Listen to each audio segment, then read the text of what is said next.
I just finished watching this episode and I feel like it's a pretty cool one. But let's get it. You can't bring her home to mama, shit too freak. And I got two bitches and they freak. You can't bring her home to mama, shit too freak. Soup freak, yeah. Soup freak. She just taught me down, that shit was deep.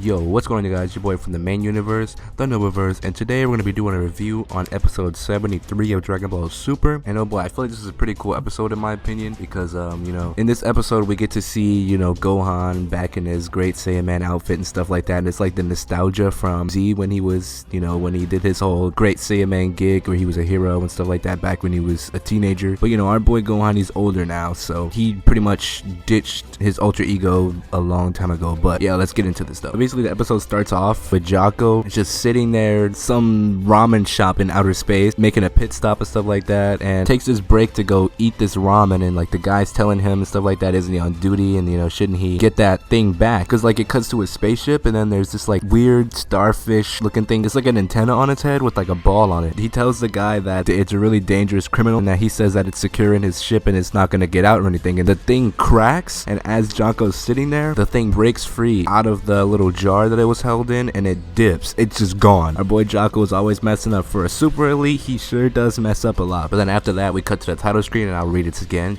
Like I said, it's a routine. It's Gohan no Saiyaman Great Saiyaman Masaka no Ega ka, which translates to Gohan's Misfortune, an unexpected Great Saiyaman movie. But yeah, right after that, Gohan, he's just chilling on his little computer. He hears Videl scream in the other room, and he rushes in. There's this commercial on, and, it's a commercial for a Great Saiyaman movie. Great Saiyaman versus Mr. Satan, because, our boy, Mr. Satan, he always has to have his, spotlight. So not only did he take credit for saving the Earth back in the, the Cell Saga, on top of that, he's making a movie. But yeah, the cast of this movie, it's, the blonde guy, the main character who plays Great Saiyaman is Barry Khan, Mr. Satan, and then this chick in this movie, she's supposed to be the love interest for Great Saiyaman. But yeah, and after they see this commercial, they're so surprised at what they see here. They're like, a Great Saiyaman movie, because Gohan, he hasn't done the whole Great Saiyaman gig for years. He's probably in his early 20s. He's probably like 22, maybe 23, maybe 21. And when he did this, he was probably like 18 years old. So it's been a few years since he's actually done the Great Saiyaman, the whole gig type thing. But then after that, Gohan and Videl, they end up calling up Mr. Satan, basically asking him how come he didn't tell them about this movie. And he tells them that basically it was supposed to be confidential. He wasn't allowed to say anything about it until the commercial was up. So Barry Khan, he came up to Hercule, Mr. Satan, basically asking him, telling him that he would love to act with Hercule. So basically that's the whole reason that they're actually making this movie in the first place. Like all the paparazzi and stuff like that, they're all over him as well, asking him why he chose to pick Great Saiyaman, considering that Great Saiyaman is not that big of a hero. A minor hero basically is the words that they use. He's not that big of a deal. He's not very popular. So, why would anybody want to act in a movie where the star hero is the Great Saiyaman, basically? He basically implied that,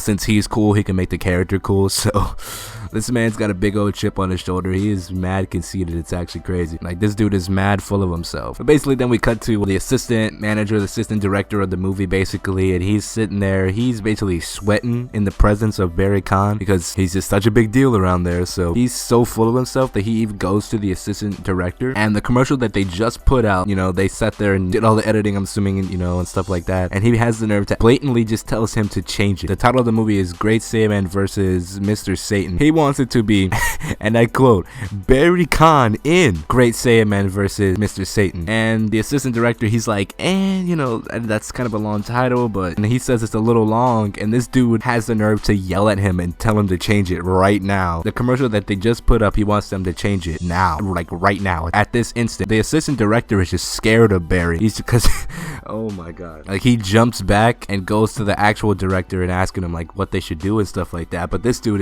just looks like he's high out of his mind. He just looks like he's gone. But then Hercule, Gohan, Videl, and Pan, they all show up and stuff like that. Gohan says that he wishes that he could show Goku and stuff like that, show his dad Goku on King Kai's planet with King Kai and Bubbles behind him. He just sneezes and says, am I getting a cold? And that's literally all we see of Goku for the entire episode. We get 4 seconds of Goku as they're walking. The chick that's supposed to be the love interest for Great Saiyaman in the movie shows up. Her name is Coco, or Cocoa.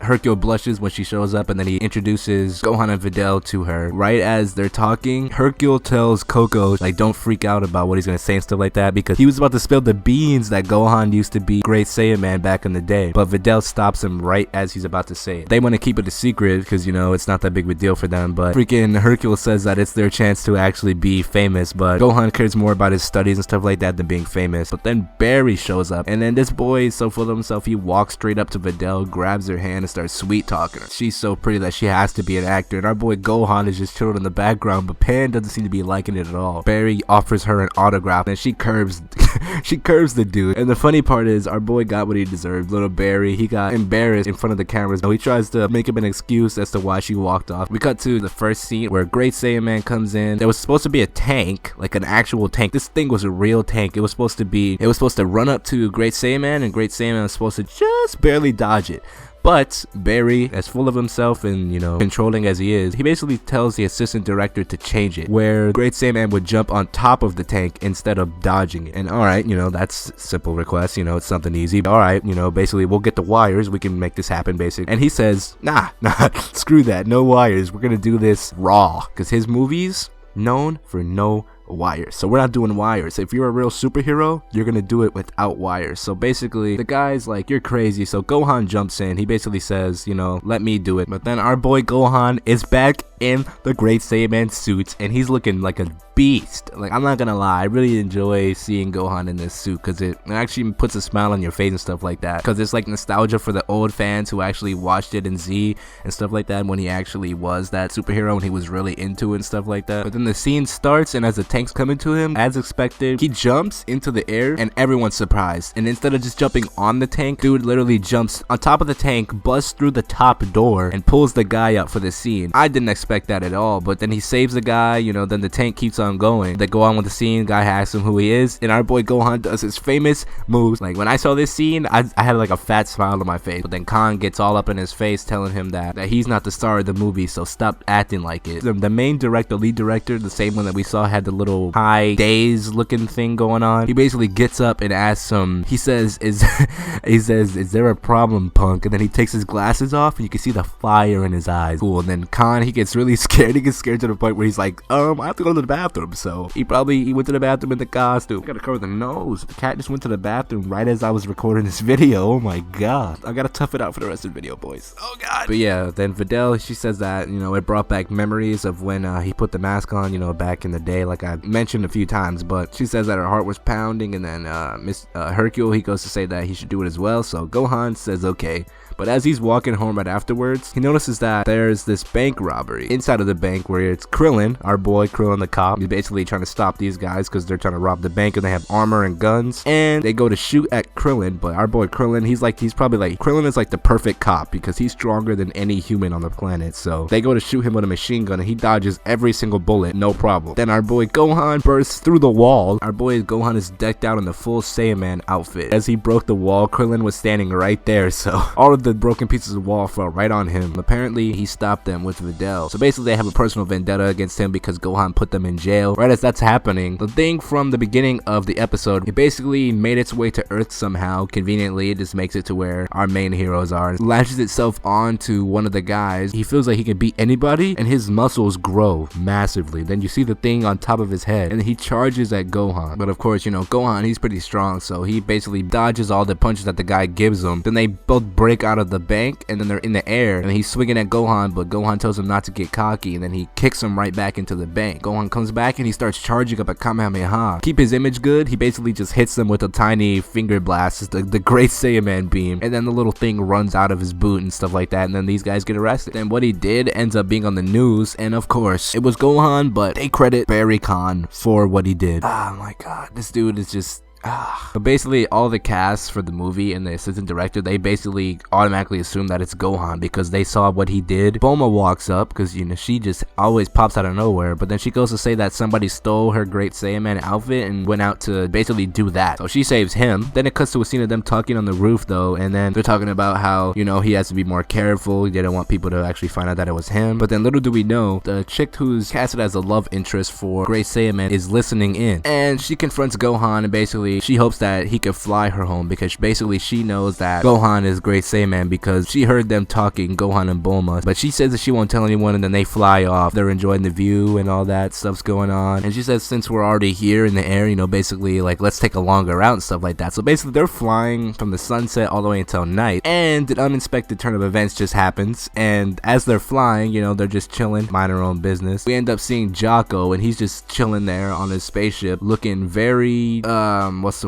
very suspicious. He's looking very serious, and then Gohan, he knows Jocko, but Jocko doesn't know that Gohan is Great Saiyaman. Since he doesn't know that Gohan is actually Great Saiyaman and Gohan could do all these things, stuff like that, basically that thing that ran off and then possessed that one guy who tried to fight Gohan in the bank, it's called Watagash. Basically he assumes that the Watagash chose Great Saiyaman as a host, essentially Gohan as a host. He takes out this cannon like he's not gonna let it get away and all that, and then he blasts, like he doesn't even care that Coco is on his back. They're both just chilling, you know, they're flying, having a nice night, just flying her home and stuff like that. And next thing you know, he shoots a blast right at them, and then it cuts to the outro, and that's the end of the episode. It's called the Macrocosm Cannon. So yeah, I'm wondering how this is actually gonna be. He basically says that he's gonna destroy him at a cellular level and stuff like that. He doesn't care even if the person is just a normal human. And then it cuts to the outro right after that. So basically we're gonna start off the episode with a blast being shot at Gohan. I wonder how he's gonna stop it, if he's gonna be able to actually hit it away, block it, or move out of the way really quickly. I'm assuming if he tries to block it, it's gonna knock Coco off his back, and he's gonna have to try to save her and stuff like that. But we get a new outro for Super. I thought it's pretty cool. I mean, I prefer the one that they had before this because I really like that song. But yeah, I really enjoyed this episode. I thought it was pretty cool. It was actually really nostalgic, because lately they've been doing a lot of nostalgic things for the old fans, you know, stuff like that, for the people who've been watching Dragon Ball Z for years. It was actually really nice. It was nice seeing Gohan back in his Great Saiyaman outfit, doing some good, you know, doing the poses, speaking how he usually would speak in his alter ego Great Saiyaman. I'm just wondering how the rest of this is gonna go down. It seems like it's really cool. You know, if I were to give any predictions, I'm assuming that, you know, some more things are gonna go down with Watagash. Basically, I'm gonna throw this out here, spoilers right now. I'm probably not gonna do anything with the preview. Barry, he basically gets possessed by the Watagash, and then he also has this vendetta against the person who tries to be Great Saiyaman, stuff like that. And yeah, we're gonna see some battle against, you know,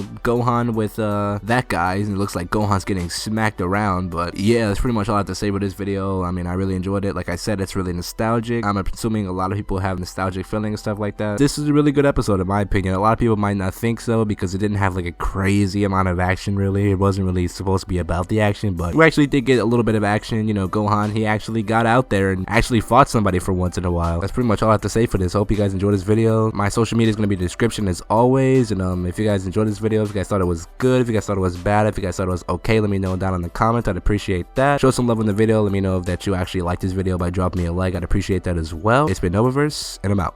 Peace.